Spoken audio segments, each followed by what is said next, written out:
अस्सलाम वालेकुम दोस्तों, welcome back to our channel find Urdu. Constituent का मतलब है वो हिस्सा या मेंबर जो किसी बड़े ग्रुप या सिस्टम का पार्ट हो।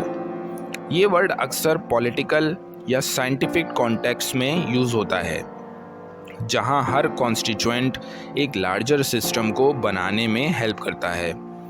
कॉन्स्टिट्यूएंट्स मिलकर किसी बड़े स्ट्रक्चर को ऑर्गेनाइज या फंक्शनल बनाते हैं। जैसे पार्लियामेंट के कॉन्स्टिट्यूएंट्स ने बिल पर वोट दिया जो कि कम्युनिटी के बेनिफिट्स के लिए इंट्रोड्यूस किया गया। The committee members are all constituents who work towards common goals. Committee के मेंबर्स कॉन्स्टिट्यूएंट हैं जो कॉमन गोल्स के लिए काम करते हैं। कॉन्स्टिट्यूएंट का मतलब है वो हिस्सा या मेंबर जो किसी बड़े सिस्टम का एक इम्पॉर्टेंट और फंक्शनल पार्ट हो। तो दोस्तों, ये था कॉन्स्टिट्यूएंट्स लफ्ज़ का मतलब। उम्मीद है अब आपको समझ में आ गया होगा। मिलते हैं नेक्स्ट वीडियो में। शुक्रिया।